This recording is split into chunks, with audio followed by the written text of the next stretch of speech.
Paulo Câmara, vamos dar início ao webinar sobre Covid-19 e o sistema financeiro. No caso do webinar de hoje, a reflexão incide sobretudo sobre a crise económico-financeira que sucedeu à crise sanitária, decorrente do encerramento temporário ou definitivo de muitas empresas. Neste contexto, a banca e outras instituições financeiras foram chamadas à primeira linha das soluções. Isso aconteceu quer na celebração de novas linhas de crédito, quer no ajustamento ou negociações para ajustamento aos contratos bancários já celebrados, através de moratórias ou de instrumentos gerais do direito privado. Tenho muito gosto em apresentar os conferistas desta sessão e o programa da sessão. Em primeiro lugar, teremos a minha colega Sofia Tibou Trocado, que nos vai falar sobre linhas de crédito. A Sofia é sócia do Departamento Financeiro e Governance e tem estado particularmente ativa nesta área das linhas de crédito. Segue-se a doutora Verónica Fernandes, que nos vai falar sobre as moratórias. A Verónica também é uma sócia do Departamento Financeiro e Governance, uma pessoa com larga experiência em tudo o que é contratação financeira e constituição de instituições financeiras. Segue-se o contributo da Teresa Paula Schwalbach, que é uma associada principal de Direito Fiscal, que nos vai falar sobre a ajuda que a fiscalidade dá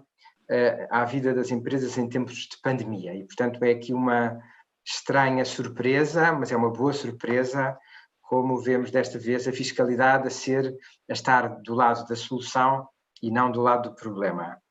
E, por último, o meu colega Francisco Mendes Correia, o professor Francisco Mendes Correia, que é, além do Off-Consul da CERVEL, é o professor da Faculdade de Direito de Lisboa, irá falar-nos sobre a alteração das circunstâncias em contratos financeiros. E passo de imediato a palavra à Sofia Tibou Trocado, que nos vai falar sobre linhas de crédito. Muito obrigado.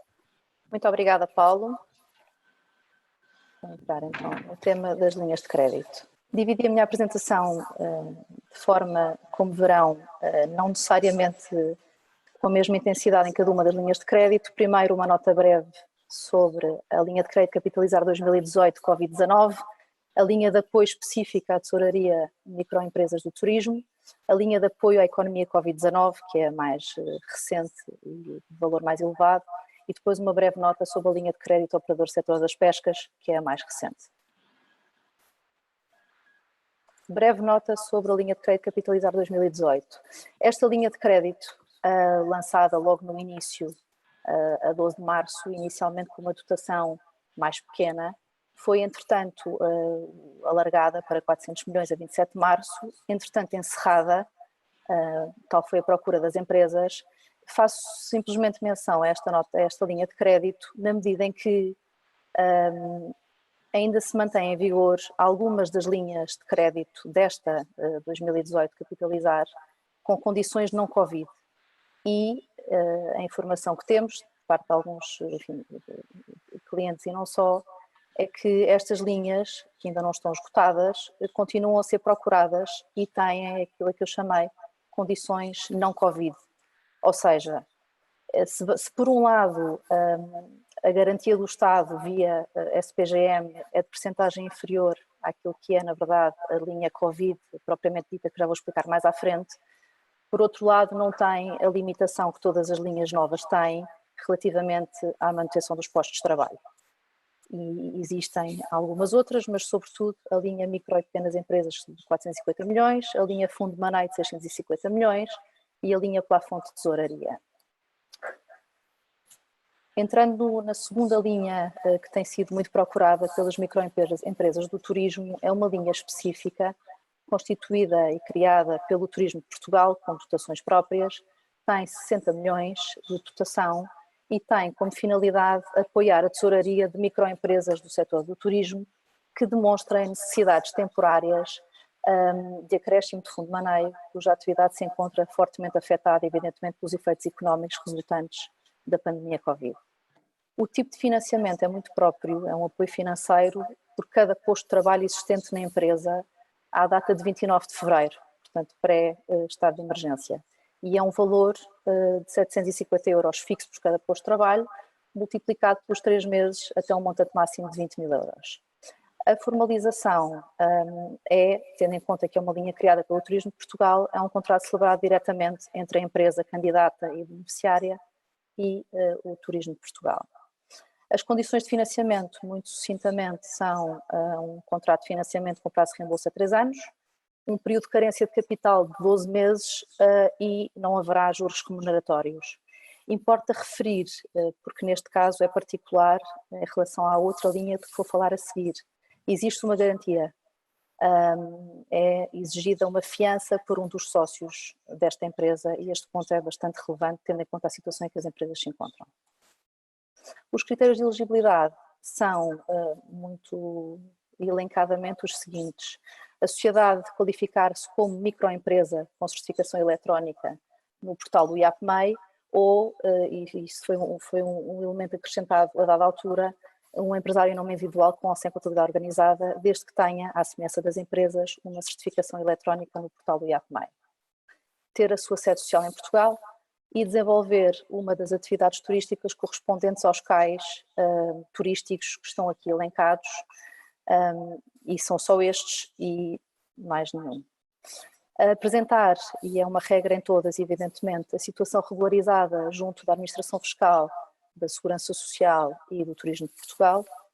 que é a entidade concedente do financiamento, encontrar-se devidamente licenciada para a sua atividade turística. E ainda conseguir demonstrar quantitativamente que a sua atividade, que a atividade que desenvolve foi afetada negativamente pelo surto da doença. Não se encontrar numa situação de empresa em dificuldade, e esta regra também se aplica às demais linhas, já vos vou explicar, a não ter sido objeto de aplicação num determinado período, que são os 2 anos anteriores à candidatura, de uma sanção administrativa, enfim, compreende-se, administrativa ou judicial pela utilização ao seu serviço de mão de obra legalmente sujeita ao pagamento de impostos e contribuições para a Segurança Social ou não declarada, enfim, ter a sua situação regularizada também neste sentido, não ter sido condenada também no mesmo período de referência, os 2 anos anteriores à candidatura, por sentença transitada em julgado por despedimento ilegal de grávidas, puérperas ou lactantes e, neste caso, há uma declaração expressa que a sociedade deve entregar juntamente com a documentação de cumprimento das condições elencadas que acabei de explicar. As candidaturas são apresentadas online através do portal do Turismo de Portugal, com o formulário de candidatura, uma declaração de remunerações entregue à Segurança Social relativamente aos trabalhadores existentes a 29 de fevereiro, que é a data de referência também de outras linhas, já vamos ver, uma autorização de consulta específica perante a Autoridade Tributária e Segurança Social, para ver se há regularização de dívidas, aqui se não há dívidas, o Código de Acesso Permanente ao Registro Comercial. Esta linha de apoio mantém-se ativa, não tem prazo limite, pelo menos por enquanto, e estará vigente até ao esgotamento da totalidade da sua dotação. Evidentemente tem sido muito procurada. Linha de apoio à economia Covid-19. Esta linha é gerida pela SPGM, tem uma dotação que foi crescendo ao longo destas semanas e que já está na totalidade de 6.200 milhões de euros. Tem como finalidade permitir o financiamento em melhores condições das empresas com a atividade afetada pela pandemia. São operações elegíveis apenas e exclusivamente as de financiamento às necessidades de tesouraria e mais nenhumas. Esta linha, até nova ordem, está disponível até dia 30 de dezembro de 2020. E este apoio divide-se, ou esta linha de crédito divide-se em 4 linhas de crédito organizadas por setor de atividade, que estão resumidas aqui neste quadro. A linha Covid-19 apoia a atividade económica, com uma dotação total de 4.500 milhões, é aquela linha que inicialmente era de 1.3, salvo erro, e era destinada apenas à indústria têxtil, vestuário, calçado, indústrias extrativas e fileiras da madeira. E, entretanto, evidentemente, com a procura das sociedades e com o impacto avassalador das empresas da consequência do Covid, esta linha passou a ser uma linha de apoio à atividade económica, abrangendo praticamente todos os códigos de atividade económica. E, para além desta, uma específica de apoio a empresas do turismo, outra de apoio a empresas de restauração e similares, uma de apoio, finalmente, a agências de viagem, animação turística, organizadores de eventos e similares. Vêm aqui as dotações globais e, para cada uma delas, existem subdotações, digamos assim, consoante o tipo de empresa em causa.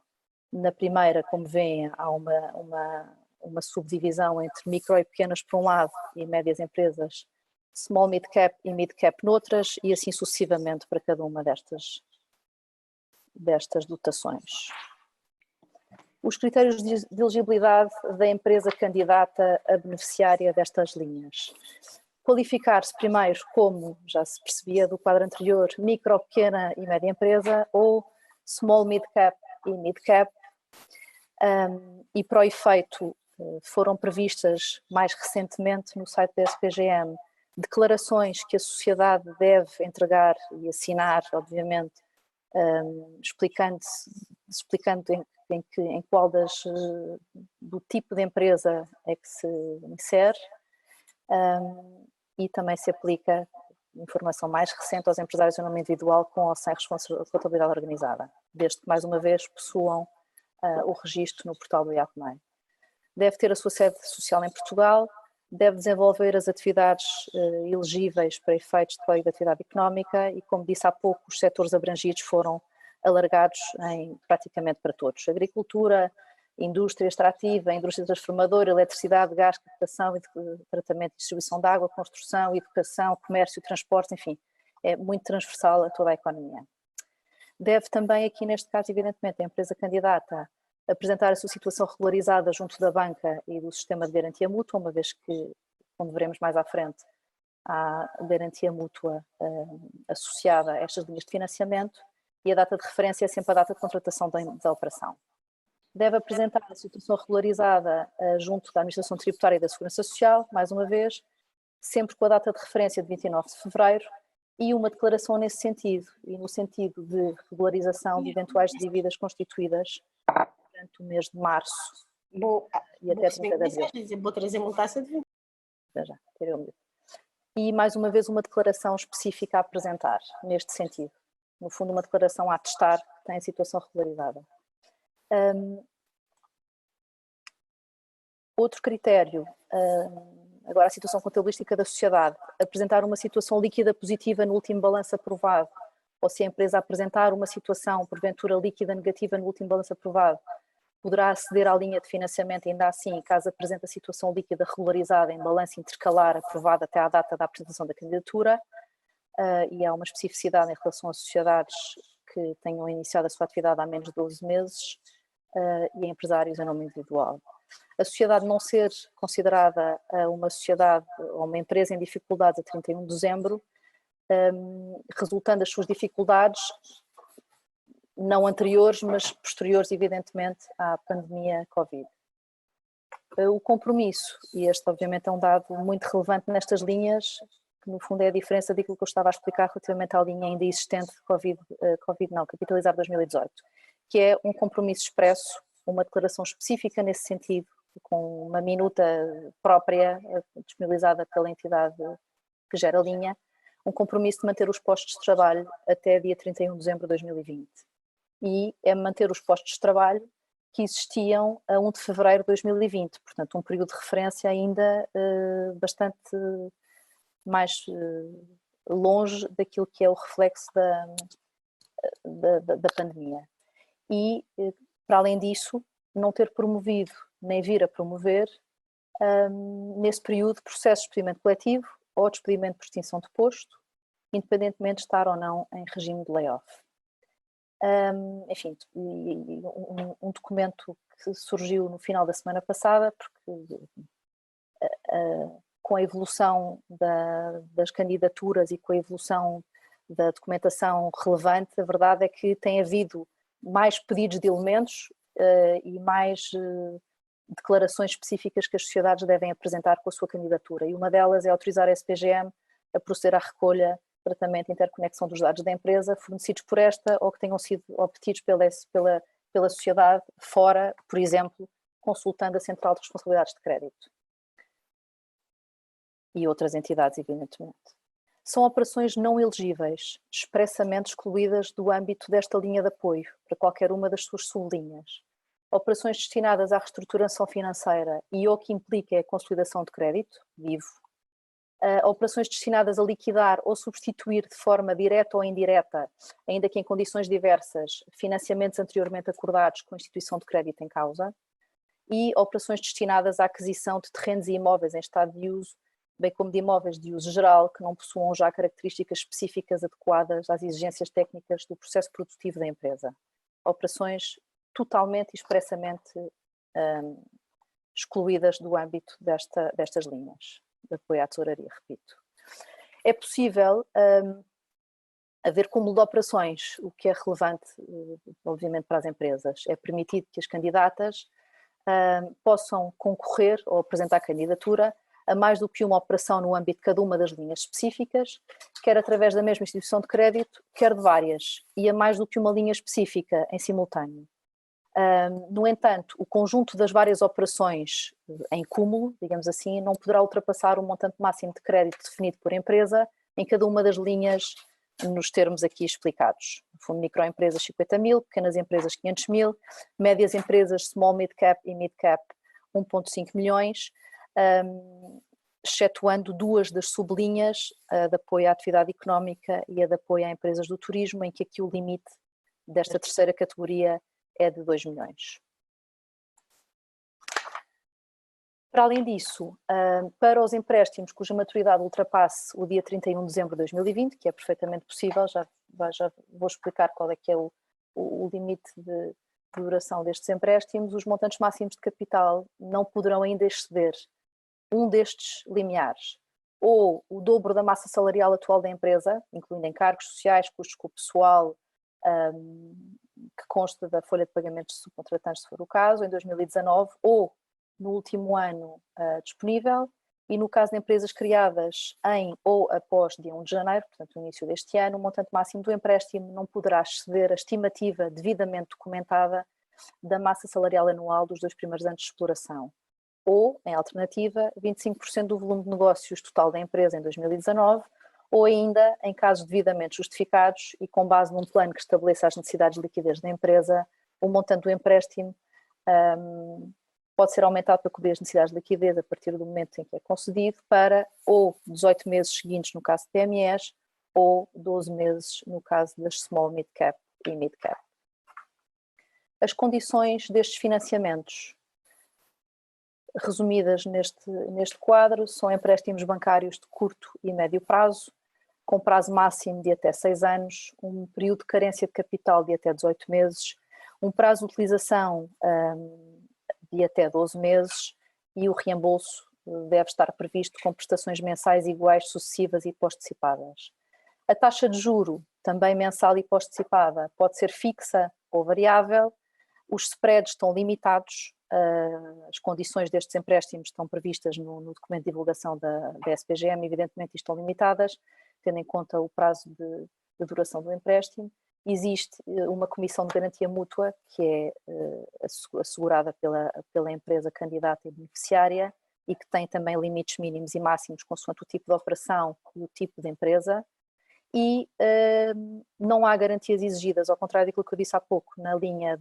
das microempresas do turismo, em que é pedida uma fiança a um dos sócios. Aqui não podem ser pedidas garantias às empresas, salvo uma livrança que sem aval, enfim, não qualifica como colateral e, portanto, não são pedidas mais garantias. O processo de candidatura é o seguinte: as instituições de crédito aderentes, que neste momento são 23, que é, enfim, a banca praticamente toda, recebe a candidatura, solicita a documentação que deverá acompanhar o pedido de empréstimo, digamos assim. Há a linha escolhida ou às linhas, uma vez que foi dito há pouco que pode haver cúmulo de operações. Foi disponibilizado durante o fim de semana uma checklist mais detalhada sobre o tipo de documentos que podem ser pedidos e que enfim, pode ser o IES, as contas da empresa aprovadas se já tiverem sido, enfim, toda uma panóplia de documentos que permitirão, obviamente, ao banco em causa, à instituição de crédito, fazer a sua análise de crédito. E esta análise de crédito é uma análise pura da instituição de crédito em causa, evidentemente, uma vez que é um financiamento. E esta decisão da empresa, da instituição de crédito, perante o pedido de candidatura, é de aprovação ou de recusa, consoante o caso, e deve ser comunicada à empresa a 5 dias úteis a contar da apresentação. E em caso de recusa, a sociedade candidata poderá pedir um novo financiamento junto de outro banco, se assim o entender. No seguimento da aprovação pela instituição de crédito em causa, ou as instituições de crédito, estas últimas deverão enviar à sociedade de garantia mútua, dependente da zona do país, aquela que será, o tipo de atividade, aquela que será a que tem competência, todos os elementos necessários referentes à operação para que a sociedade de garantia mútua possa fazer a sua análise e decidir se concede a garantia mútua. Esta decisão deve ser comunicada num prazo de entre 2 a 5 dias úteis, podem sempre ser pedidos elementos adicionais, mas a verdade é que tanto as instituições de crédito aderentes como as sociedades de garantia mútua têm conseguido, perante a avalanche de pedidos, ainda assim, ser muito céleres nos pedidos. E as regras prevêem que, havendo aprovação, a operação de financiamento deverá ser formalizada entre a empresa e a instituição num prazo máximo de 30 dias úteis, mas a verdade é que muitas das vezes tem sido até bastante mais acelerado, o que é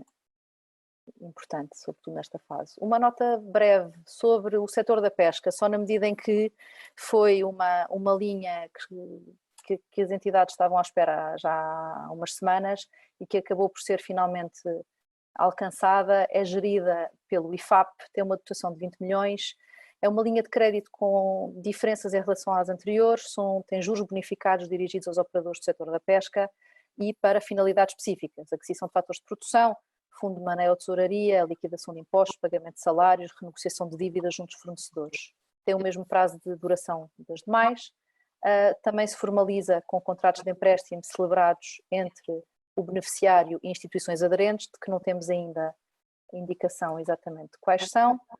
O tipo de empréstimos, enfim, tem aqui o resumo nesta tabela, não queria deixar de explicar que havia mais esta linha de crédito, porque todos os setores, a grande esmagadora maioria dos setores de atividades estão a ser abrangidos por estas linhas de crédito, que é evidentemente muito importante. Critérios de elegibilidade podem candidatar-se, neste caso, pessoas singulares, tendo em conta o setor que é, ou coletivas que satisfaçam os critérios seguintes, legalmente e regularmente habilitada para o exercício das atividades da pesca, a transformação, comercialização de produtos de pesca, a organização de produtores, estar em atividade efetiva, ter a sede em Portugal, situação contributiva, mais uma vez, regularizada perante as entidades públicas e não ser uma empresa em dificuldade. Ainda assim, obviamente, justificando a dificuldade da sua atividade, tendo em conta o surto de Covid. O processo de candidatura ainda não está muito detalhado, mas vai ser o mesmo tipo de processo de candidatura que aquilo que expliquei ainda agora relativamente às linhas principais, que são a linha Covid, evidentemente, são as linhas mais procuradas e mais disponibilizadas agora às empresas. Muito obrigada. Vou passar a palavra à Verónica, que vai tratar do tema das moratórias. Muito obrigada. Muito obrigada, Sofia. É com muito gosto que aqui estou esta tarde para partilhar convosco algumas ideias, algumas reflexões sobre este novo tema das moratórias de crédito. Ora, para os que aqui estão presentes esta tarde e principalmente para aqueles que se dedicam à atividade financeira, as linhas gerais deste regime já serão conhecidas, mais que não seja por tudo aquilo que vem sendo divulgado na comunicação social de forma tão frequente nestes últimos tempos. No entanto, nesta sessão eu não gostaria de deixar de percorrer convosco aquilo que são as características fundamentais destes regimes, e falo de regimes porque, como sabem, para além da moratória pública que temos atualmente em vigor e que decorre de fonte legal, portanto a publicação do Decreto-Lei 10J/2020 de 26 de março, temos também moratórias de gênese privada, definidas a nível setorial, mais concretamente ao nível da APB, da Associação Portuguesa de Bancos, e também da ASFAC, ao nível da Associação de Instituições de Crédito Especializado. E estas moratórias de gênese privada têm um âmbito de aplicação complementar e distinto ao das moratórias públicas. E, portanto, é isso que quero hoje ver também convosco, perceber muito bem exatamente, enfim, os âmbitos em que cada uma destas moratórias se movem e, simultaneamente, à medida que vamos percorrendo estes regimes, suscitar também algumas dúvidas, algumas questões práticas com que nos podemos deparar na aplicação concreta destes diplomas no dia-a-dia. E aquilo que vou enunciar são isso mesmo, alguns exemplos, porque, como sabem, a realidade encarrega sempre de ser muito mais criativa, muito mais desafiante do que à partida podemos apreender numa análise inicial dos diplomas. Ora, é manifesto que o Decreto-Lei 10/2020, aquele que regula as moratórias públicas, tem algumas omissões e também algumas ambiguidades, isso é certo e de facto dificulta um bocadinho a sua aplicação. No entanto, temos também de ter em conta que se trata de um diploma preparado, enfim, em condições muito excepcionais, num curtíssimo espaço de tempo, muito longe daquilo que são as condições normais e ótimas de produção legislativa e, portanto, cabe-nos a nós também, na medida do possível, procurar relevar essa circunstância e ter também em conta que este regime carece ainda de regulamentação, seja por por portaria do Governo, seja por regulamento do Banco de Portugal, sendo certo que este regulamento do Banco de Portugal deverá incidir só, em princípio, sobre os deveres de informação das instituições de crédito para com os seus clientes que recorrem a estes regimes. Por outro lado, temos também de ter em conta que estes regimes estão já em pleno funcionamento, em plena aplicação e que o setor financeiro dispõe de prazos curtíssimos para decidir, seja para aceitar, seja para recusar, portanto, enfim, não tem a vida de todo facilitada, mas enfim, é isto que temos neste momento e, dito isto, eu passaria então já a, no fundo, resumir, tal como referi, portanto, temos, antes de mais, a primeira das moratórias que resulta da publicação do Decreto-Lei 10/2020, que entretanto até já foi alterado pela Lei 8/2020, sendo certo que as alterações não foram materiais, não foram significativas, destinaram-se simplesmente a esclarecer que os beneficiários da Caixa de Previdência, dos advogados e dos solicitadores também são elegíveis para beneficiar deste regime e a prever alguns deveres de informação. Mas, essencialmente, as moratórias públicas incidem sobre o crédito à habitação própria permanente e, portanto, não abrangem tudo aquilo que é crédito hipotecário para outras finalidades, seja para construção, para segunda habitação, para arrendamento, nada disto está previsto no diploma das moratórias públicas e abrangem também o crédito a empresas na sua generalidade, independentemente da sua modalidade, contra exceções que já veremos. Paralelamente, a APB e a ASFAC decidiram voluntariamente autovincular-se a disponibilizar aos clientes dos seus associados e dos membros da sua direção condições também excepcionais e complementares àquelas que vigoram por força das moratórias públicas. Concretamente, a APB e os membros da direção da APB celebraram um protocolo que não é público, mas enfim, aquilo que é previsto nesse protocolo já foi difundido e por fonte certa temos já mais ou menos uma ideia daquilo que prevê e essencialmente incide sobre o crédito hipotecário que não está abrangido pelas moratórias públicas, portanto crédito para outras finalidades, hipotecário para outras finalidades que não a aquisição de habitação própria permanente e também sobre o crédito ao consumo. E o mesmo acontece ao nível da ASFAC. A ASFAC produziu um documento ao qual, que esse sim é público e pode ser consultado, ao qual podem e aderiram os seus associados e que também está aberto à adesão de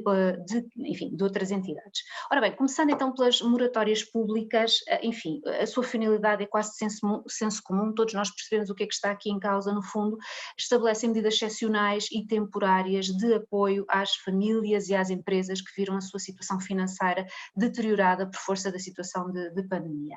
Os beneficiários, concretamente, são as famílias, as pessoas singulares que contrataram crédito à habitação própria permanente e também as empresas, a generalidade das empresas, com exceção daquelas que integram o setor financeiro.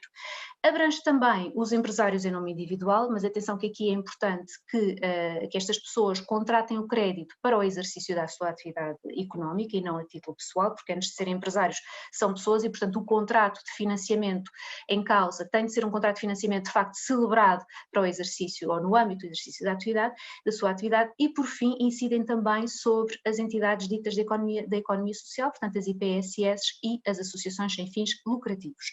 As operações abrangidas são essencialmente as operações de crédito, portanto, nas suas variadíssimas modalidades, abertura de crédito, mútuos, leasings, tudo isso está abrangido sem restrições, com uma exceção, por exemplo, o caso do renting. O renting, em princípio, apesar de termos contratos atípicos e que se podem confundir com, enfim, com um leasing,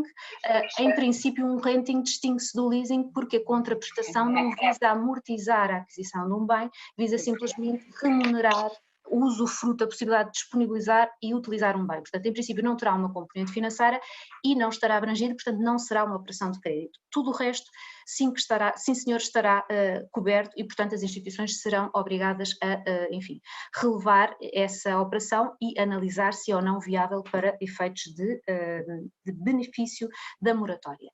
As instituições obrigadas são a generalidade das instituições de crédito e das sociedades financeiras, concretamente as sociedades financeiras de crédito, as sociedades de investimento, as sociedades de locação financeira, as sociedades de factoring e também as sociedades de garantia mútua e, para além disso, também as sucursais em Portugal de instituições de crédito ou de sociedades financeiras, portanto, aquelas que podem exercer a sua atividade cá ao abrigo do passaporte europeu, regime de livre estabelecimento, o que nos coloca desde logo a questão de saber, então, e as entidades que atuam em Portugal também ao abrigo do passaporte europeu, mas em regime de LPS, de livre prestação de serviços. De facto, a lei não as prevê, eu estou em crer que terá sido uma omissão, porque na verdade não há propriamente distinção em termos de tratamento prudencial das sucursais e das entidades que aqui atuam ao abrigo de livre prestação de serviços. Estão sujeitas a deveres muito similares em termos para com o Banco de Portugal e para com a entidade de supervisão do seu país de origem, estão também obrigadas a cumprir com os mesmos deveres de conduta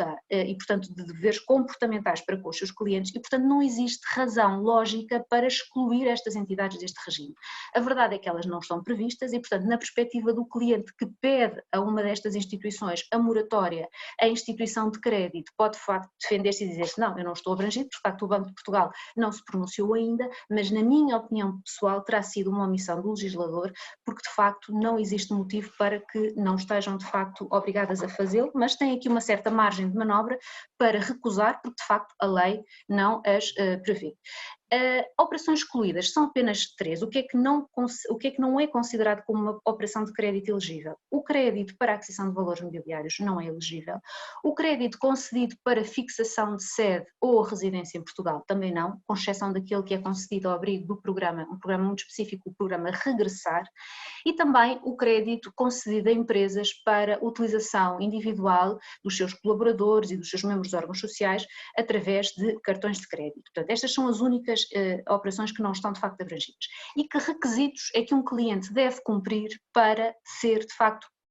ter o direito à moratória? Ora, há requisitos que são comuns às pessoas singulares no âmbito do crédito à habitação e às empresas, empresários em nome individual, e esses requisitos são, desde logo, têm de ser clientes com sede ou com domicílio ou com residência em Portugal, portanto, clientes estrangeiros não estarão abrangidos. É também essencial que não estejam em situação de mora ou de incumprimento há mais de 90 dias e, portanto, esta situação vai ser avaliada não no dia em que o cliente faz o pedido, vamos imaginar que o cliente faz o pedido hoje, a instituição não vai verificar se ele hoje está nessa situação, a instituição deve verificar se ele, numa determinada data que eu aqui chamei como uma data de referência, que é distinta no crédito à habitação e no crédito a empresas, se ele nessa data estava ou não em incumprimento, em situação de incumprimento ou mora há mais de 90 dias. E essa data, no caso do crédito à habitação, é o dia 26 de março, o dia em que foi publicado o Decreto-Lei das Moratórias Públicas, e no caso das empresas é o dia 18 de março, o dia em que foi decretada a situação de emergência nacional. Atenção que vamos imaginar um cliente que estava em situação de mora há um mês ou há 2 meses, ele continua a ser elegível para efeitos de benefício da moratória. Agora, estas prestações que ele não pagou, elas não vão ser, pelo menos menos tal como a lei se encontra desenhada, elas não vão ser abrangidas pela moratória, só o irão ser se a instituição voluntariamente decidir fazê-lo porque entende que esta pessoa ou esta empresa realmente não tem condições para o fazer. Mas, no fundo, são de facto situações de demora ou incumprimento que continuam a ser, que não vão ser perdoadas e, como vamos ver mais à frente, a partir do momento em que a moratória é aceite, ela retroage, ela só começa a produzir os seus efeitos no dia, portanto, retroage ao dia em que o cliente faz o pedido. Portanto, o cliente já estava em mora em cumprimento, essas prestações não vão ser teoricamente abrangidas pela moratória. É também importante que o cliente ou a empresa não estejam em situação de insolvência ou suspensão ou cessação de pagamentos, e estar aqui em situação de insolvência não significa que tenha sido decretada a insolvência, significa que cumpre os requisitos para que qualquer credor ou o próprio se apresente à insolvência, e também é necessário que não esteja numa situação dita de suspensão ou cessação de pagamentos. Ora, a lei até fala em suspensão ou cessação de pagamentos, terá de querer dizer necessariamente cessação de pagamentos, mas o que é isto de estar em suspensão ou cessação de pagamentos? De facto, também não é um conceito com uma tradução legal, com uma definição legal, portanto, temos de interpretar isto, a meu ver, no sentido que é um cliente que declarou expressamente que num determinado intervalo temporal ele não vai estar em condições de satisfazer os seus compromissos perante os seus credores, ou que definitivamente não vai mesmo pagar, não tem condições. Isto já serão situações muito próximas da própria insolvência. E, portanto, se estiver em alguma destas circunstâncias, não será elegível. Coloca-se aqui a questão de, então, e as entidades que estão em PERs, em processo especial de revitalização? Ora, se o PER já tiver sido mas sim, mas nós recebemos se o processo já tiver sido concluído, perdão, na verdade a entidade ou a pessoa não está em situação de incumprimento, está resguardada, está respaldada por uma situação de um procedimento especial com o acordo dos seus credores e, portanto, nessa medida será também elegível para a moratória. Por fim, é necessário também que as entidades ou as pessoas não estejam em processo de execução para o próprio banco. Para além disso, e este é o único, requisito, vou só aqui voltar atrás, exatamente, é o único requisito que os clientes têm de apresentar comprovativo, tudo isto são situações declarativas que os clientes não têm de comprovar, é importante que também tenham a sua situação regularizada junto da autoridade tributária e da Segurança Social. Atenção que até 30 de abril os bancos têm de desconsiderar dívidas ao fisco e à Segurança Social constituídas no mês de março. Há aqui uma tolerância até ao mês de março, mas tirando isso, de facto, tem de comprovar que tem a sua situação regularizada junto da entidade tributária, da autoridade tributária e da Segurança Social. Para além disso, e agora vou referir-me só aos requisitos exigíveis no crédito à habitação. As pessoas têm de estar numa situação de alguma debilidade a nível profissional ou pessoal, e essa situação pode ser alguma destas que agora vou indicar, que são circunstâncias alternativas. Ou está em situação de isolamento profilático ou doença, o que nos leva também a questionar o que é isto de isolamento profilático. Ora, este conceito não está definido na lei, mas sabemos que não é qualquer pessoa que poderá estar em isolamento profilático. Implica, tecnicamente, a emissão de uma declaração de isolamento profilático por parte de uma entidade de saúde. Claro que o banco não tem, nem necessita de que isto seja comprovado, mas de facto não esquecer que é o que está previsto na lei e pode ser importante, não agora, mas mais tarde, se chegar à conclusão, quando o banco tiver as condições e alguma calma para poder olhar para os processos, fazer alguma investigação que não é possível neste momento, porque de facto tem prazos curtíssimos para decidir, tem de decidir em 5 dias e portanto não lhe dá tempo para averiguar. Em princípio o banco tem uma enorme estrutura que se pode dedicar a isto, mas em princípio não será possível, mas enfim, só para saber que esta noção de isolamento profilático não é simplesmente uma questão, um conceito coloquial, é um conceito que de facto implica uma situação comprovada medicamente por um certificado. Para além disso, um requisito muito fácil de comprovar, estar neste momento a prestar assistência a filhos ou netos, portanto um requisito muito comum. Por outro lado, também é elegível qualquer pessoa que esteja numa situação de redução do período normal de trabalho ou de suspensão do contrato de trabalho, que esteja em situação de desemprego registado no Instituto de Emprego ou formação profissional, que seja um trabalhador independente elegível para apoio extraordinário à redução da sua atividade, ou por fim que seja um trabalhador de uma entidade cujo estabelecimento ou atividade encerrou temporariamente. Isto só para o crédito à habitação. E em que é que vai consistir concretamente a moratória? Ora, primeiro que tudo dizer que a moratória vigora até o dia 30 de setembro de 2020, a moratória pública. E ela pode consistir numa de 3 medidas. A primeira tem a ver com a proibição da instituição, mesmo que o possa fazer contratualmente, a instituição que tenha contratado uma linha de crédito que está aberta e que ao abrigo do contrato tenha a possibilidade de livremente denunciar o contrato, porque tem um período indeterminado ou porque simplesmente lhe assiste este direito, a instituição de crédito está, ou a sociedade financeira, impedida de, e a lei utiliza a expressão, revogar a linha de crédito. Não é a expressão tecnicamente mais feliz, mas percebe-se perfeitamente o que é que está aqui em causa. Portanto, em situações normais podia decidir ali discricionariamente cortar esta linha de crédito, entender que não estão reunidas as condições para continuar, mas com a moratória deixa de o poder fazer e, portanto, tem de continuar a disponibilizar esta linha até 30 de setembro. Por outro lado, naqueles créditos com prestações periódicas ou rendas periódicas, aquilo que vai acontecer, e refiro-me à situação aqui indicada no ponto 3, passei diretamente para o ponto 3, aquilo que vai acontecer é a possibilidade do cliente suspender o pagamento do capital e dos juros até ao dia 30 de setembro. E o cliente aqui pode também decidir só suspender o pagamento de capital e continuar a pagar juros. Portanto, pode decidir fazê-lo no momento do pedido ou a qualquer momento do período de vida, digamos assim, da moratória. Se não decidir fazê-lo e se houver aqui uma suspensão plena, uma moratória plena em que ele não paga nem capital nem juros, os juros naturalmente serão capitalizados, ou seja, serão diluídos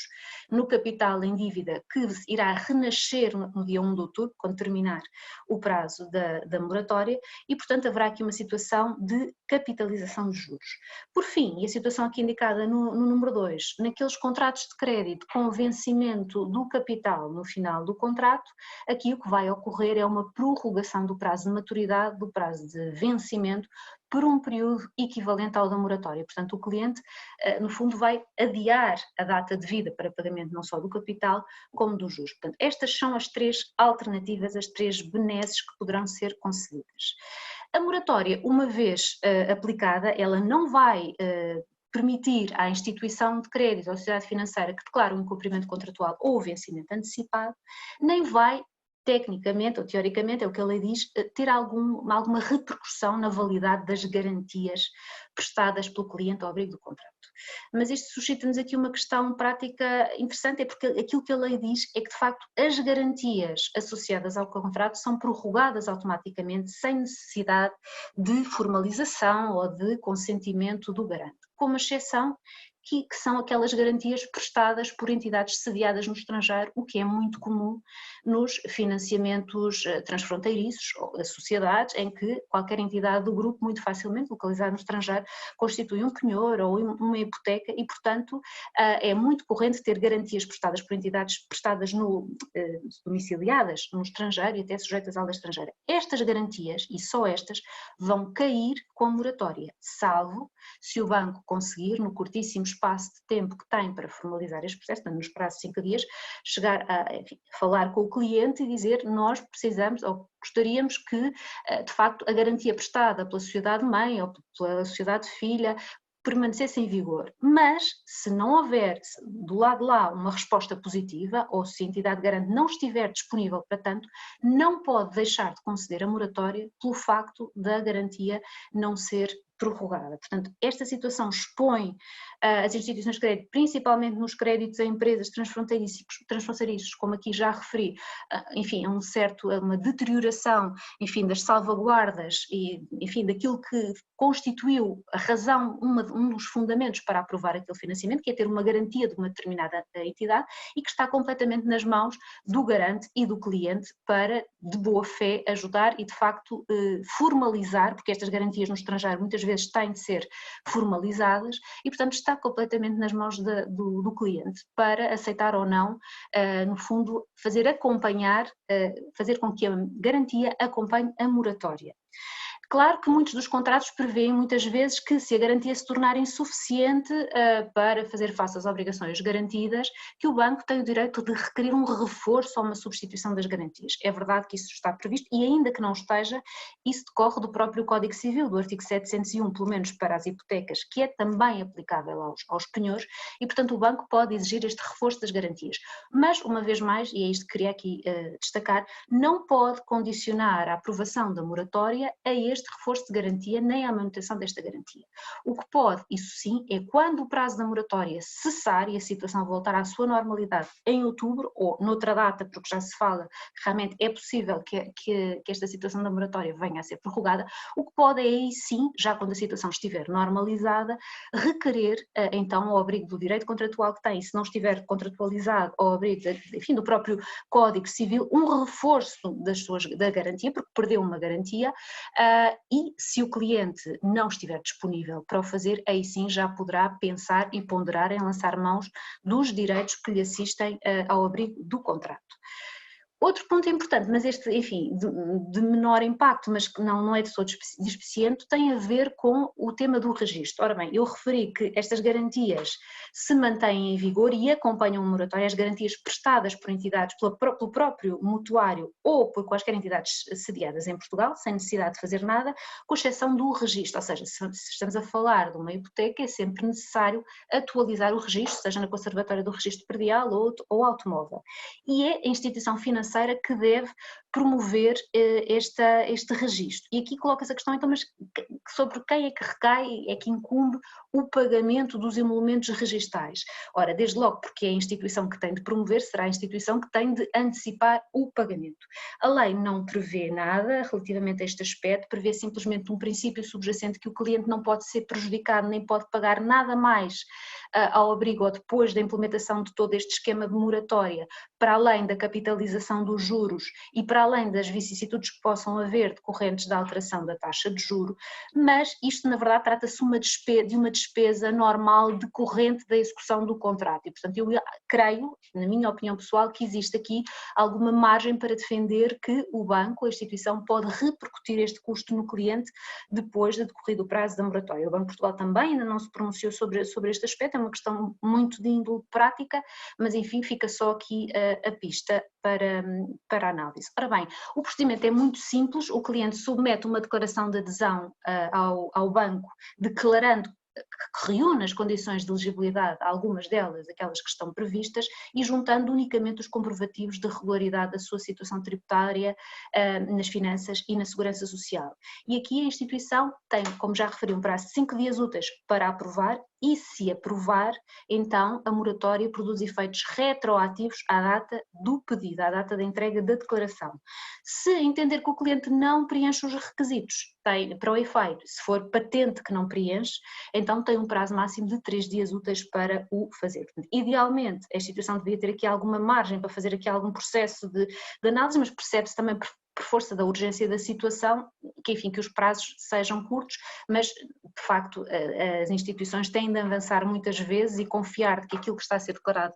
enfim, corresponde à realidade, não existe aqui grande possibilidade de grande investigação, isto mais tarde, como digo, depois de passada toda esta situação mais turbulenta, se o banco de facto perceber que o cliente prestou falsas declarações, aí sim depois pode ser ressarcido mais tarde dos prejuízos que tenha sofrido. Passando então agora já às moratórias privadas. Ora bem, como referi, a APB, a Associação Portuguesa de Bancos, decidiu celebrar um protocolo interbancário, do qual são parte os membros da direção da APB. Este protocolo não é público, apesar de na comunicação social terem sido divulgados e difundidas, enfim, as principais linhas, que é isso que vamos ver agora, e pronto, e creio que de fonte fidedigna podemos tomá-las como certas, e só por curiosidade, portanto, os membros da APB que se vincularam a este compromisso são o BPI, o BCP, o BIG, o Montepio, o Santander, o Crédito Agrícola, a Caixa e o Novo Banco, e no fundo o que é que se vinculou a fazer? Vinculou-se a permitir aos seus clientes, pessoas singulares, sejam elas residentes ou não residentes em Portugal, portanto aplica-se também a crédito a estrangeiros que tenham celebrado ou um crédito não hipotecário de qualquer natureza, como é o caso mais paradigmático do crédito ao consumo, com uma exceção, atenção, dos cartões de crédito, portanto os cartões de crédito não estão abrangidos na moratória da APB, e também abrange todas aquelas situações de crédito hipotecário que não estão cobertas pela moratória pública, ou seja, aqui sim crédito à construção, segunda habitação, imigrantes, arrendamento, obras, tudo isto está coberto pela moratória da APB. Também gostaria de deixar uma nota sobre, e antes de passarmos aqui já à parte mais procedimental, muito rapidamente, de que a EBA emitiu muito recentemente orientações no sentido de deixar muito claro que se estas moratórias de privada forem acordadas no âmbito de uma organização setorial, como é o caso precisamente aqui da APB e também da ASFAC, e se atribuírem a clientes que preencham determinados requisitos de forma homogénea, ou seja, que se não houver aqui uma avaliação casuística da solvabilidade de cada cliente, mas antes se oferecer a clientes que reúnem um conjunto homogéneo e comum de requisitos a possibilidade de aceder à moratória, então neste caso estas moratórias não se vão qualificar para efeitos prudenciais e contabilísticos dos próprios bancos como situação de incumprimento, ou seja, como default, nem como medida de reestruturação, ou seja, isto também, na medida possível, também ajuda aos bancos, porque vê os seus rácios menos penalizados do que estariam, enfim, se esta medida não fosse reconhecida. Ora bem, em termos de requisitos de elegibilidade, muito rapidamente, eles são muito parecidos àquilo que vimos para a moratória pública, com uma outra nuance, portanto, a diferença é que abrange apenas pessoas singulares, sejam elas residentes ou não em Portugal. O tema, uma vez mais, de não estarem em mora ou em cumprimento há mais de 90 dias, e aqui percebe-se a ideia, tanto da moratória privada como da moratória pública, é não ajudar, não apoiar aquelas pessoas que já estavam, aquelas entidades que já estavam em situação de dificuldade antes da pandemia, mas simplesmente apoiar aquelas que viram a sua situação financeira deteriorada numa altura muito contemporânea, quer do decretamento do estado de emergência, quer também da publicação da lei. Também não podem estar em situação de insolvência ou cessação de pagamentos, que seja do conhecimento da instituição, e aqui mais uma vez não é necessário fazer prova, o banco relativamente a este ponto, de acordo com a informação que tem, poderá fazer uma pesquisa e talvez chegar a uma conclusão quanto a este aspecto. Também não pode ter processo, não pode estar em fase de execução. E, para além disso, em alternativa, é necessário que estas pessoas que se candidatam à moratória privativa estejam também numa situação especialmente frágil, e essa situação são situações iguais àquelas que já vimos, ou seja, não estejam, nem tenham nenhum dos seus membros da família, do seu grado familiar, em isolamento profilático ou doença, estejam a prestar assistência a filhos ou netos, estejam numa situação de redução do período normal de trabalho ou suspensão do contrato de trabalho, sejam trabalhadores independentes que também sejam elegíveis para apoio extraordinário, ou trabalhadores de empresas cujo estabelecimento ou atividade tenha sido alvo de encerramento. Para além disso, e isto sim aqui é uma novidade, também serão elegíveis aqueles clientes que tenham sofrido uma redução temporária nos seus rendimentos em mais de 20% por força da pandemia. Seja esta situação sentida pelo próprio cliente, seja por qualquer membro do seu agregado familiar. Portanto, isto é um requisito específico destas moratórias privativas da APB. E, por fim, no que diz respeito especificamente ao crédito ao consumo, só serão elegíveis os créditos até 75.000 euros. Estas são, de facto, as particularidades. No que diz respeito às medidas concretas que são aplicadas, portanto, são as mesmas. No crédito hipotecário, o cliente pode escolher entre suspender apenas o pagamento do capital ou suspender o pagamento do capital e juro. O prazo da moratória é igual, vigora até 30 de setembro, salvo se, entretanto, a moratória pública for estendida, como já se fala que é possível, como já referi, então a moratória privada também acompanhará. Os pedidos, e sim é importante notar que estes pedidos devem ser efetuados até 30 de junho, e os efeitos, o impacto que vai ter, enfim, no contrato, na vida do contrato, são essencialmente o cliente vai continuar a ter de pagar os encargos contratualmente acordados, portanto as comissões, os seguros, tudo isso continua a ser devido, com exceção do capital e de juros, claro. Os juros remuneratórios não cobrados, uma vez mais, vão ser capitalizados. O prazo do contrato vai ser prorrogado naturalmente por um prazo equivalente àquele que é o prazo da moratória, e aqui um ponto importante é que as garantias prestadas por terceiros e os seguros associados também não acompanham automaticamente a moratória, portanto estamos sempre dependentes do ok e do acordo dos garantes e das seguradoras. E aqui sim, a informação que temos é que o protocolo prevê que, caso o cliente não consiga obter a concordância dos garantes e das seguradoras, que aqui sim a instituição pode recusar-se a de facto conceder e aprovar a moratória.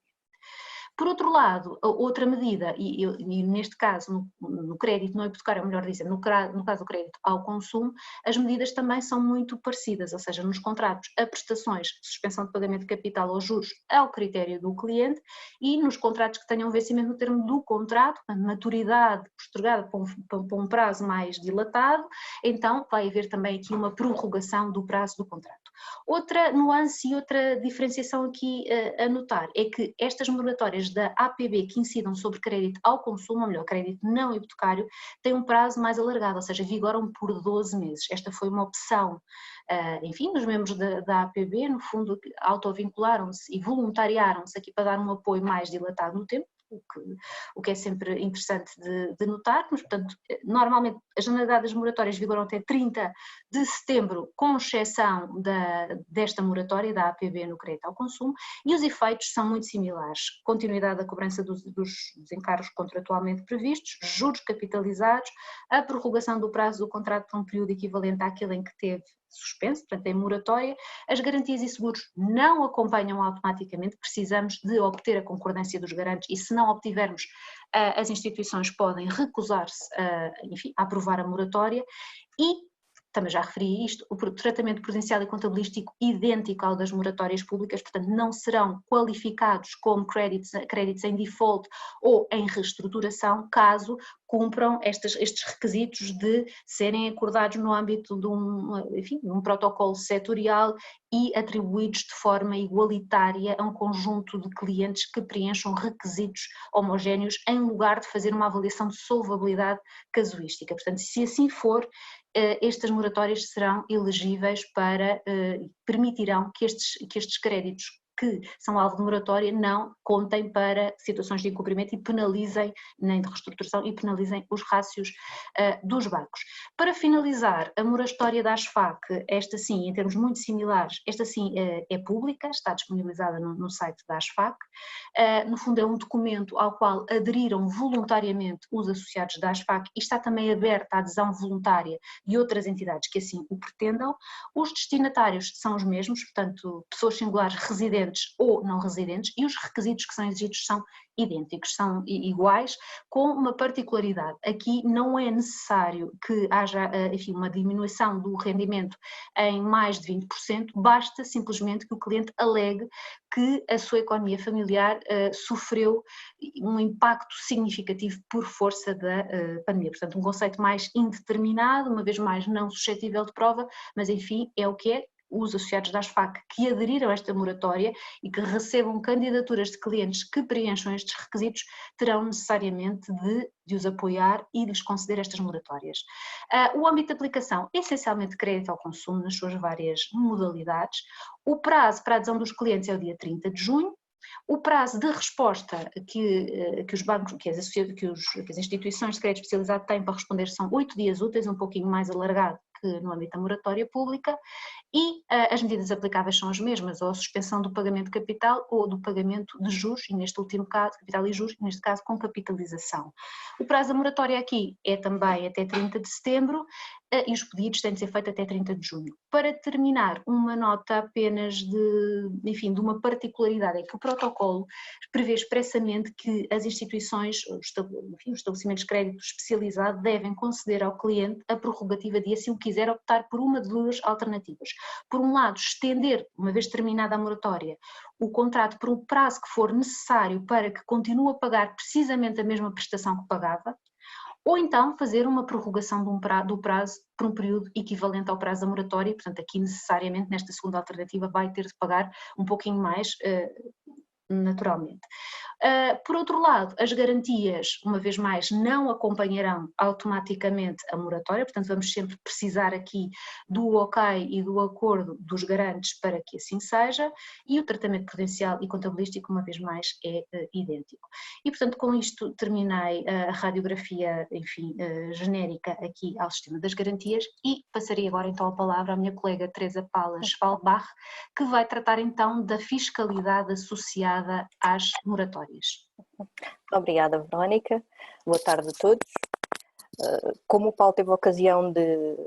dizer logo no início da apresentação da nossa sessão, por uma vez enquanto fiscalista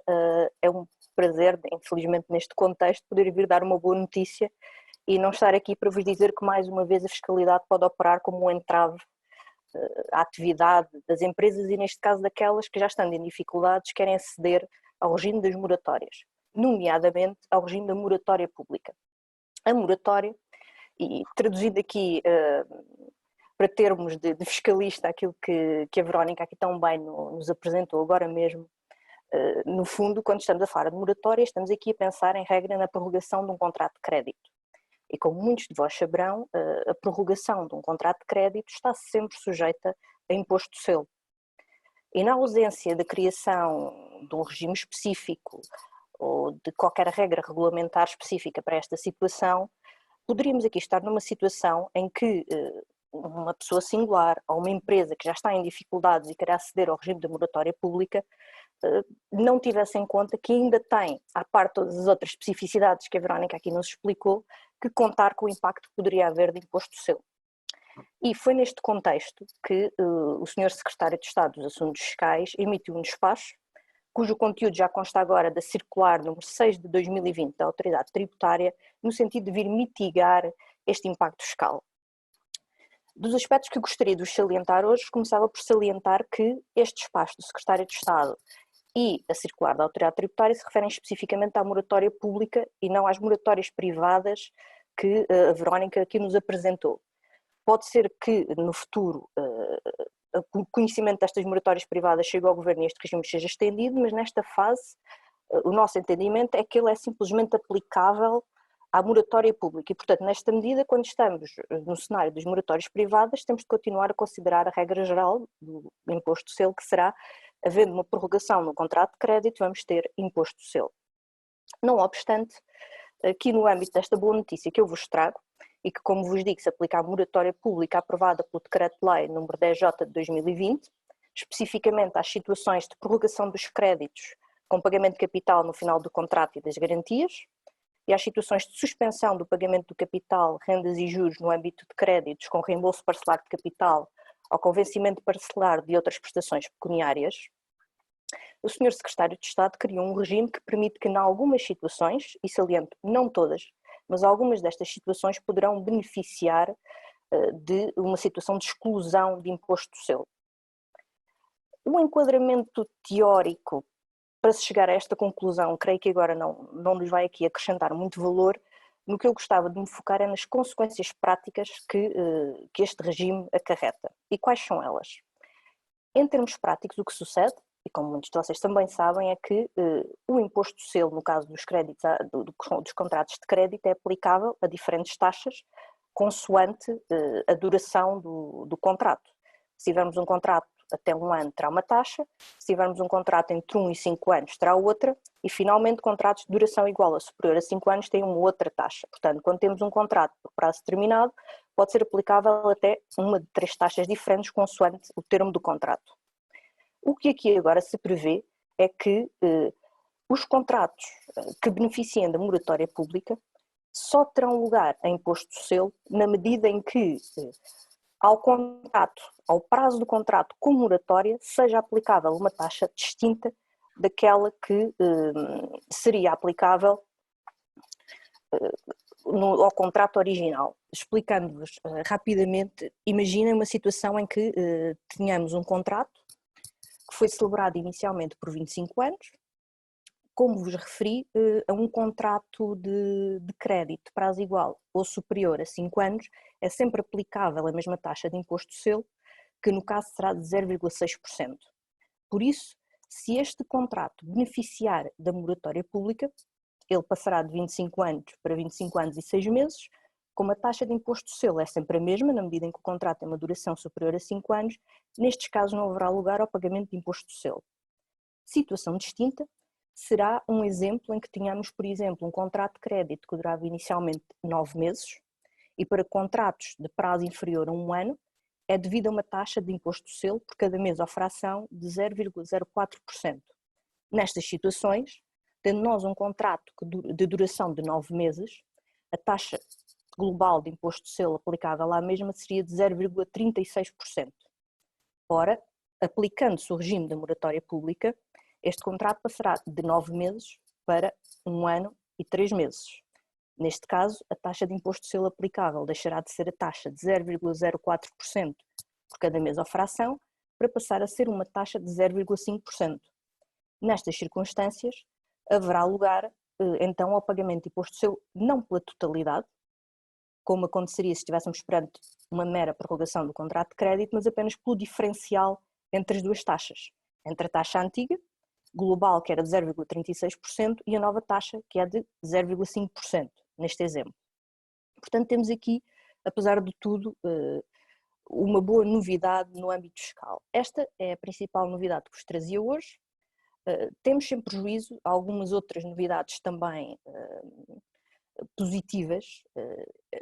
igualmente relevantes, mas creio que esta seria a mais relevante. As restantes prendem-se sobretudo com o diferimento também de cumprimento de obrigações no que diz respeito ao pagamento e entrega de imposto de selo ao Estado, assim como também muitos saberão, em 2017, já em 2017 foi criada uma obrigação nova de mensalmente os bancos e outras entidades que tenham que liquidar imposto de selo passarem a entregar uma declaração mensal à autoridade tributária. No entanto, esta norma foi adiada até ser criado o modelo oficial através do qual os bancos e as restantes entidades deveriam proceder ao cumprimento desta obrigação. Não obstante ela ser de 2017, este dito modelo ou declaração apenas surgiu no final de 2019. Considerando o contexto atual, então entendeu-se por bem adiar o cumprimento desta nova obrigação para janeiro de 2021 e, consequentemente, as entidades devem continuar durante 2020 a proceder à entrega do imposto de selo ao Estado nos mesmos termos em que os fazem atualmente. Por fim, foi também concedida uma possibilidade de, existindo operações em que é reduzido o seu valor, ou por algum motivo a operação é anulada, é possível fazer uma compensação do imposto de selo pago ao longo de todo o ano de 2020 até 20 de janeiro de 2021. Muito mais a dizer sobre as novidades no âmbito fiscal da pandemia, que nós teremos a oportunidade, que a CERVEL terá a oportunidade de explorar no próximo dia 29, pelas 11 horas, num outro webinar. De momento, eu passaria a palavra ao meu colega Francisco Mendes Correia, que nos vai falar da alteração das circunstâncias em contratos financeiros. Muito obrigado, Teresa. Começo por saudar todos os que nos ouvem. A mim cabe-me terminar este ciclo de apresentações falando da alteração das circunstâncias em contratos financeiros, assunto sobre o qual se tem falado muito nos últimos tempos. Isso é natural, na medida em que a pandemia da Covid-19 fez com que vivêssemos os últimos 2 meses de uma forma muito diferente da habitual, com impacto também muito significativo na atividade económica. Os contratos financeiros, ainda que por vezes tenham por objeto prestações financeiras completamente desmaterializadas e algumas delas com algum grau de afastamento da chamada economia real, partilham, no entanto, a característica da generalidade dos demais tipos contratuais que convoca o Instituto da Alteração das Circunstâncias. Há um programa obrigacional que é estabelecido pelas partes e ele pressupõe a manutenção de algumas circunstâncias que as partes assumiram como estáveis ou como pelo menos uma evolução previsível. Nos contratos financeiros pode ser a normal operação dos sistemas de pagamentos, o acesso regular ao crédito bancário, o funcionamento correto dos principais mercados de capitais, a possibilidade de trocar determinada divisa por outra. Quando se alterem de forma previsível e acentuada estas circunstâncias objetivas, cuja manutenção estava pressuposta, então pode dar-se o caso das alterações se traduzirem num esforço que seja particularmente intenso para uma das partes e isso desequilibre o equilíbrio inicial. Então surge a pergunta naturalmente, e essa pergunta também surge nos contratos financeiros. Devemos dar prioridade à manutenção da vontade inicialmente prevista ou, em homenagem a um princípio de justiça objetiva, devemos adaptar ou até extinguir o vínculo contratual, tendo em conta o esforço desmesurado que implicaria a sua exigência. Bom, é impossível, obviamente, numa apresentação deste tipo, abarcar todas as questões que se colocam a propósito da alteração das circunstâncias e dos contratos financeiros e eu vou-me limitar a 4 aspectos particularmente relevantes. Quanto ao primeiro, o ponto para o qual gostaria de chamar a atenção trata ou tem que ver com a possibilidade das partes já terem regulado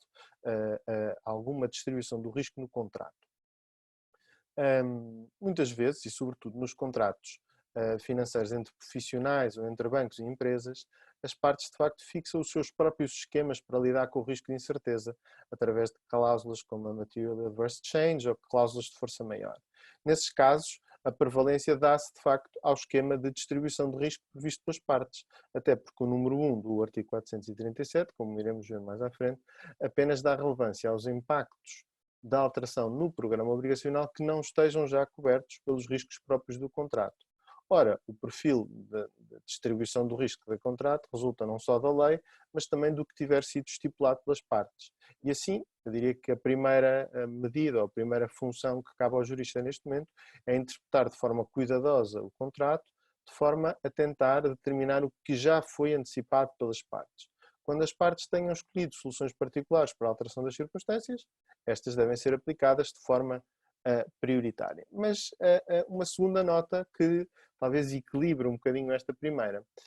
é que quando as partes tenham estabelecido um certo esquema para lidar com uma alteração inesperada das circunstâncias, isso apenas quer dizer que o contrato tem que ser interpretado e esse esquema deve ser atendido. Agora, não quer dizer que o esquema e o recurso, o exercício dos direitos decorrentes dessas cláusulas seja sempre fundamentado. Dito de outra forma, ainda que o contrato preveja um determinado esquema de resposta à alteração das circunstâncias, pode dar-se o caso do comportamento anterior das partes, nomeadamente comportamentos contraditórios ou comportamentos abusivos no passado, possa fazer paralisar agora o exercício desse direito, atendendo ao 334 do Código Civil e ao Instituto do Abuso de Direito, o artigo 334 que têm aí reproduzido no slide. Ou seja, pode haver casos em que, tendo em conta o comportamento passado de uma das partes, o recurso, no caso concreto, a uma disposição contratual que desse uma determinada saída para uma vicissitude da alteração das circunstâncias, possa tornar-se abusivo e então aí a parte não consegue exercer esse direito que normalmente conseguiria. Bom, avançando, passemos ao segundo ponto. É comum enunciarem-se 3 condições que devem estar verificadas para a alteração das circunstâncias a operar e que se retiram do artigo 437, número 1 do Código Civil, que também tem agora nos slides. Uma alteração anormal das circunstâncias em que as partes fundaram a decisão de contratar, um impacto dessa alteração no equilíbrio inicialmente desenhado, de forma a que a exigência de cumprimento por uma das partes afetaria gravemente os princípios de boa-fé e depois o desequilíbrio decorrente dessa alteração não pode estar coberto pelos riscos próprios do contrato. Ora, analisemos o primeiro pressuposto, a imprevisibilidade da alteração. Bom, quanto a isto, é certo que já conhecemos algumas consequências da pandemia no domínio financeiro e económico. Uma volatilidade muito grande nos mercados financeiros, uma diminuição muito intensa da atividade económica decorrente das medidas de confinamento diretas ou indiretas. Mas eu gostaria, quanto a este aspecto, de salientar o seguinte. É ainda muito cedo para determinar com exatidão quais as alterações decorrentes da pandemia da Covid-19. Não há dúvida que estas alterações são anormais, na medida em que são imprevisíveis. Com exceção dos períodos de guerra, porventura não terá existido outra ocasião em que simultânea tanta gente tenha ficado confinada às suas casas e tantos agentes económicos tenham enfrentado condicionamentos jurídicos ou de procura pelos seus serviços e produtos. Não há dúvida, então, que estamos perante uma alteração anormal das circunstâncias absolutamente imprevisível. Estão alteradas de forma brusca e intensa, também não há dúvida, as chamadas condicionantes gerais da coexistência social e económica. E assim podemos afirmar que estamos perante aquilo que a doutrina e a jurisprudência apelidam de uma grande alteração das circunstâncias. Mas, atenção, não sabemos ainda quanto tempo vão durar estes condicionamentos. E também não sabemos, isso é muito importante no domínio financeiro, como é que se vão comportar os mercados financeiros e o mercado bancário em particular. Os bancos centrais vão continuar a fomentar a atividade económica através de políticas expansionistas, como até agora, disponibilizando dinheiro barato aos bancos comerciais, mantendo-se uma taxa de juros muito baixa, na tendência que se vinha desenhando surpreendentemente nos últimos anos, ou, pelo contrário, como alguns economistas alertam, pode dar-se depois uma pressão inflacionista quando, acabando o confinamento, houver um aumento súbito de procura de bens e serviços e de matérias-primas e as estruturas empresariais não estejam adaptadas e não consigam dar resposta, dando assim origem a um surto inflacionista. Qual é, de facto, qual é que vai ser, afinal, o impacto que condicionantes vão ter na atividade financeira e nas grandes variáveis financeiras. Bom, em síntese, nós não sabemos qual é o impacto definitivo da Covid. Sabemos que teve um impacto imediato, mas e esse impacto foi obviamente relevante e imprevisível, mas ainda não está contada a história toda. E, portanto, eu diria que as decisões que agora se tomem com base nos dados que já sabemos, podem depois revelar-se precipitadas daqui a uns meses em sentidos que ainda não conseguimos determinar. Fazendo a analogia com a crise financeira de 2008, se alguém tivesse tentado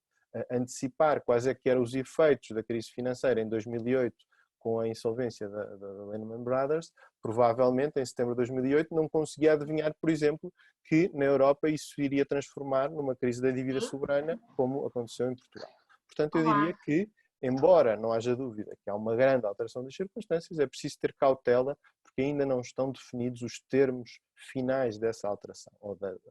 alteração das circunstâncias. Avancemos para o último ponto a que se refere o slide que agora tem presente.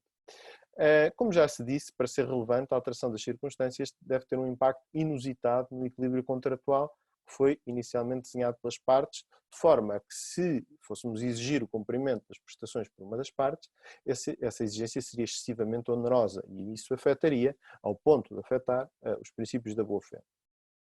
Quanto a este aspecto, poderia supor-se que a maioria dos contratos então estariam à margem da alteração das circunstâncias. Como em muitos destes contratos a prestação tem por objeto dinheiro, e o dinheiro é um género fungível por natureza, seria sempre possível obter dinheiro no mercado, e então os limites do sacrifício imposto às partes para procurar e obter dinheiro seria determinado não pela alteração das circunstâncias, mas somente pelas regras da insolvência.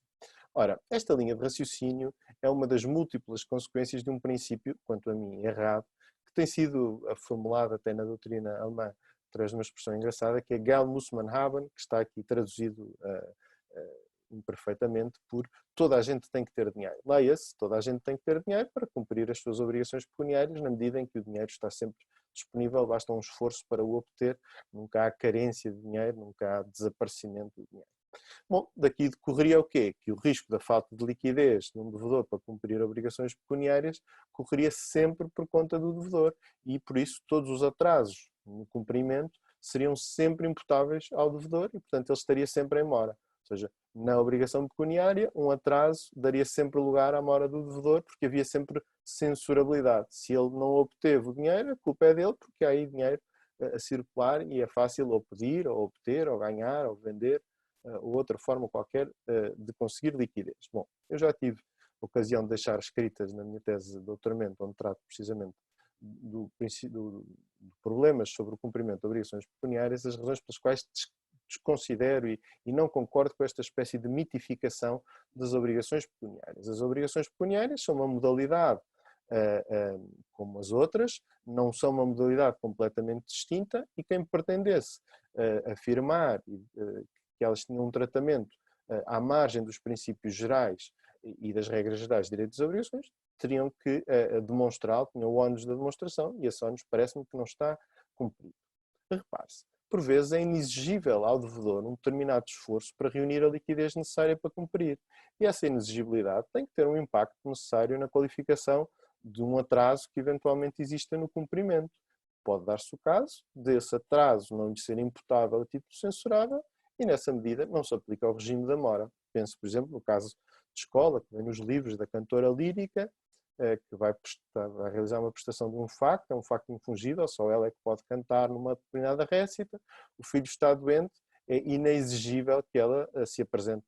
na récita. Bom, se é inexigível que ela se apresente na récita e se não se vai aplicar o regime da mora do devedor, então também é inexigível que ela provavelmente desenvolva outros esforços para obter a liquidez necessária se a sua prestação não for de facto infungível, mas for de entregar dinheiro. Bem, sei que este é um problema de mora do devedor, não é um problema da alteração das circunstâncias, não é isso que a alteração das circunstâncias trata, a alteração das circunstâncias não está preparada, não está desenhada para nos dizer qual é que é o nível de esforço exigível ao devedor, mas para reparar grandes desequilíbrios contratuais, mas eu diria que agora, mutatis mutandis, se atendermos aos casos decididos com base na alteração das circunstâncias, verificamos que as obrigações pecuniárias também não devem ter um tratamento especial. Se, por exemplo, considerando os acórdãos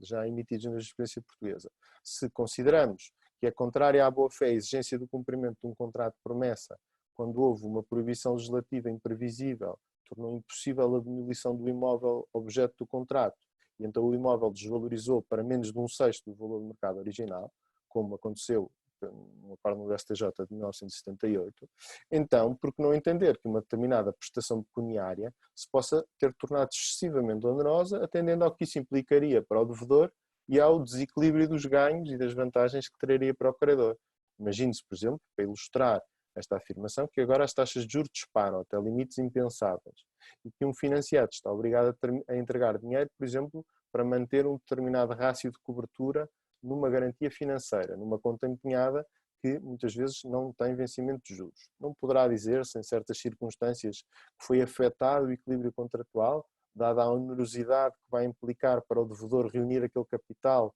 e, por outro lado, para os ganhos inesperados que o banco vai obter ao receber liquidez a custo zero, quando no mercado se teria que financiar pagando um juro muito elevado? Bom, eu diria que, numa síntese muito breve, que quem assume uma obrigação de entregar dinheiro ou outros ativos financeiros também assenta a sua decisão de contratar numa série de condicionalismos económicos e sociais que formam uma espécie de pano de fundo objetivo daquele negócio. E por isso, nas obrigações pecuniárias também não há imunidade à alteração das circunstâncias. Mas, agora também contrastando, deve-se considerar um aspecto adicional. É que, como a Verónica teve a oportunidade de explicar, há várias moratórias que os devedores podem beneficiar, quer a legislativamente imposta, quer as voluntárias. Ora, estas moratórias podem ter o condão de esvaziar ou de compensar alguns dos desequilíbrios, alguns dos impactos da pandemia da Covid-19. Dito de outra forma, estas moratórias podem, em muitos casos, corresponder às modificações contratuais que seriam impostas pelo funcionamento do Instituto de Alteração das Circunstâncias, reequilibrando, ainda que parcialmente, as assimetrias emergentes desta pandemia. E, nessa medida, tem que se atender àquilo que o devedor já pode alcançar com moratória, pois só se pode alcançar com moratória, a alteração das circunstâncias não é um instituto adequado a resolver alguma coisa que ele foi nomeadamente negligente em obter através de um esquema voluntário ou legal. Por último, e para terminar, o quarto e último aspecto. Como se disse, a aplicação da regra do Instituto de Alteração das Circunstâncias exige que sejam determinados os riscos próprios do contrato, para depois saber se o programa obrigacional, ainda que seja condicionado por uma alteração das circunstâncias, o impacto que se está a tentar reclamar já correspondia a um risco que era objeto do contrato. Nesses casos, a alteração das circunstâncias não tem a relevância esperada. Ora, uma abordagem também precipitada poderia apontar de novo para uma espécie de especialidade nos contratos financeiros. Como aqui o risco de valorização ou desvalorização de certos ativos, de certas moedas ou até do preço do dinheiro é geralmente alocado a uma das partes, estariam imunes os contratos financeiros à alteração. Pense no caso de um swap de taxas de juros, por exemplo. Se as partes o que pretenderam foi precisamente distribuir o risco da oscilação de taxas de juros, se estas coisas efetivamente ocorrerem, então podia-se dizer, bom, o impacto na prestação já está coberto pelos riscos próprios do contrato. É claro que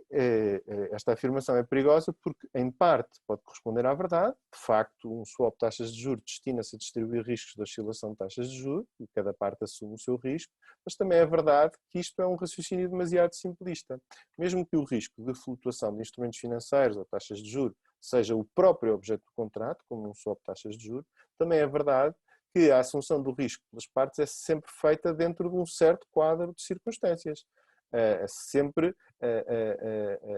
O contrato é sempre celebrado dentro de um certo contexto de racionalidade económica que pode desaparecer perante grandes alterações das circunstâncias. Pense, por exemplo, num contrato de gestão de carteiras com garantia de rendibilidade mínima. Essa rendibilidade é assumida com base numa razoabilidade empresarial que pode ser colocada em causa numa grande crise económica. E o mesmo se diga num contrato de financiamento. Um determinado plano de pagamentos pode ser assumido por um devedor aceitando, obviamente, que há oscilações naturais na procura dos bens e dos serviços que se vão repercutir na sua capacidade periódica de pagar, mas essa oscilação da sua capacidade de pagar tem um limite. E o limite, muitas vezes, é-nos dado por uma certa razoabilidade económica que já incorpora oscilações ligeiramente imprevisíveis, mas certamente não incorpora as grandes alterações que podem suceder, como, por exemplo, um devedor que fica durante meses, não sabemos quantos ainda, fica durante meses impossibilitado de exercer a sua atividade económica. Isso não é, de facto, uma oscilação da sua capacidade de pagamento que ele terá equacionado no programa obrigacional. Ou seja, e concluindo, se é verdade que os contratos financeiros têm por objeto, muitas vezes, de forma direta ou indireta, o risco de valorização ou desvalorização de certos ativos financeiros, sobretudo o dinheiro, também é verdade que as grandes alterações das circunstâncias não são, de um modo geral, abrangidas por esse objeto e podem extravasar a distribuição de risco que é própria daquele contrato, daquele tipo contratual. E, nesse caso, seria injusto que apenas uma das partes suportasse as desvantagens das grandes alterações e a outra delas beneficiasse. E é aí que a alteração das circunstâncias continua, mesmo nos contratos financeiros, a poder desempenhar um papel muito relevante. Muito obrigado. Muito obrigado, Francisco, e agradeço também aos meus colegas que intervieram anteriormente, a Sofia Trocada, a Verónica Fernandes, a Teresa Paula Schwalbach. E temos agora um período de 10 minutos, que é um período importante para esclarecimentos adicionais. De qualquer das maneiras, ficam aqui os endereços de mail das pessoas que falaram. O tempo, na verdade, é um tempo finito para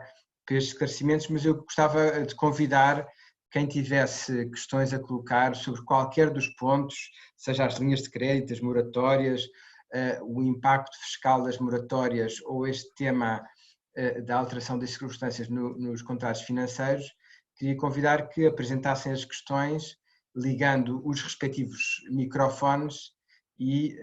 os meus colegas terão todo o gosto em dar as respostas. Enquanto aguardamos as questões, eu queria só recordar que a CERL vai continuar a manter uma atenção grande em relação a estas matérias. Nós vamos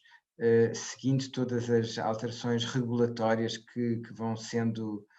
aprovadas. É esperado esta semana um lote novo de modificações legislativas. Não sabemos se com uma incidência direta ou não nestas áreas do sistema financeiro. Mas, de facto, o nosso compromisso é sempre de partilhar a nossa reflexão nestas matérias em termos públicos. Ora bem, então, não havendo questões diretas, aproveito eu para colocar uma questão aqui ao professor Mendes Correia.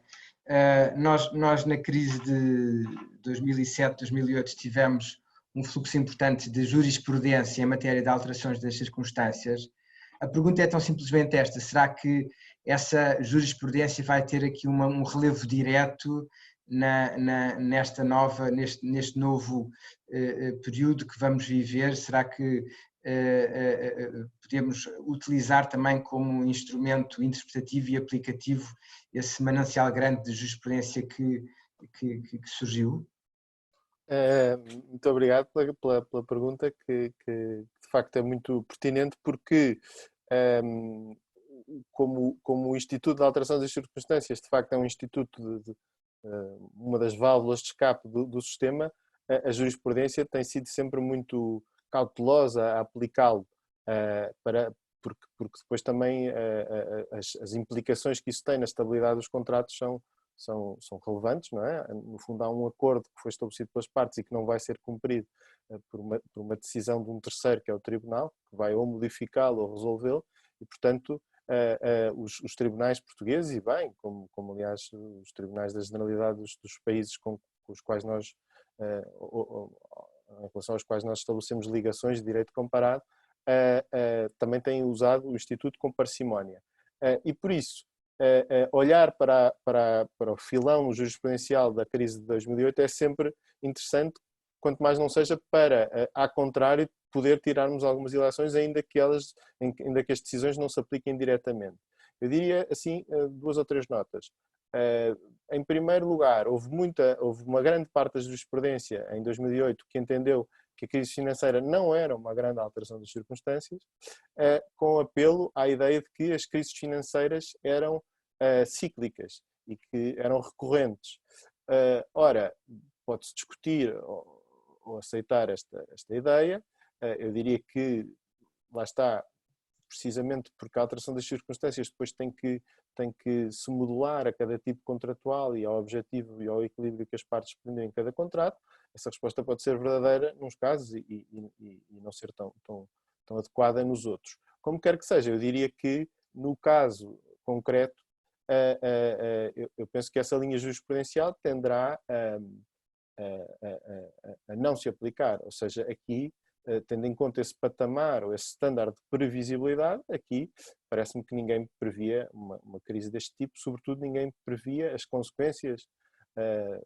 para a nossa vida em sociedade e a atividade económica desta pandemia. É certo que já tinham acontecido outras pandemias, agora é certo que pelo menos na Europa e em Portugal em concreto, muito dificilmente conseguiremos encontrar outra fase em que durante um período que já é considerável de tempo, a atividade social e a atividade económica tenham estado paralisadas durante tanto tempo. E, portanto, eu diria que quanto à qualificação desta alteração como uma grande alteração das circunstâncias, eu diria que a jurisprudência de 2008 deve ser atendida, mas dá-nos algumas pistas para, com alguma margem de segurança, esperarmos que esta venha a ser considerada, ou pelo menos que haja abertura para considerar uma grande alteração das circunstâncias. Depois, obviamente, consoante a dimensão e o tempo da crise económica, que todos já entendem que é uma inevitabilidade, esta conclusão pode ser mais fácil ou mais difícil. Por outro lado, também é interessante vermos, no caso de uma linha jurisprudencial bastante intensa, que se debruçou sobre os contratos de swaps em Portugal, que os tribunais portugueses conseguiram distinguir e bem entre, ou seja, conseguiram distinguir entre o conceito geral de riscos próprios do contrato e o facto dos contratos financeiros muitas vezes incidirem, terem por objeto uma distribuição e um perfil de risco que as partes pretendem jogar no risco, não é? E conseguiu distinguir esse facto de outro muito importante, que é o de que mesmo em caso do risco económico e financeiro ser o próprio objeto do contrato, mesmo assim as partes tomaram como base, como pressuposto, algumas circunstâncias que ou existiam na altura ou era previsível que acontecessem ou que se mantivessem. E quando haja um afastamento, uma assimetria de tal ordem dessas circunstâncias que as bases tomaram objetivamente como assentes, como pressupostas, então a jurisprudência mostrou-se disposta a aplicar o Instituto da Alteração das Circunstâncias e, portanto, já há casos de jurisprudência portuguesa, nomeadamente no caso dos swaps, em que se entendeu que apesar de um swap de taxas de juros muitas vezes ter por objeto principal, muitas vezes não, ter sempre por objeto principal uma certa distribuição do risco da oscilação das taxas de juros, há casos em que essa oscilação extravasa aquilo que era previsível e que era expectável, mesmo para uma oscilação que já era dada por aceite que iria acontecer, ou seja, é um contrato aleatório e binário, uma das partes vai ganhar e outra vai perder. Isso as partes pretendiam, as partes que estavam informadas pretendiam esse risco, agora pretendiam esse risco dentro de um contexto de racionalidade empresarial e económica que, em certos casos, foi posto à prova por uma combinação de alguns tipos de swaps e da grande crise financeira que ocorreu. E, portanto, eu diria que a alteração das circunstâncias, não há nenhuma bandeira vermelha que a jurisprudência tenha dado que num caso limite não está disposta a aplicar a um contrato financeiro e como tem mesmo que ser. Muito bem. Francisco, o nosso tempo, entretanto, chegou ao fim. De qualquer das maneiras, eu recordo que os meus colegas estão totalmente ao vosso dispor, sempre que queiram discutir ou esclarecer algum ponto relacionado com os temas aqui tratados, continue sempre a contar connosco. Fica aqui encerrada a sessão. Uma boa tarde e até breve. Muito obrigado.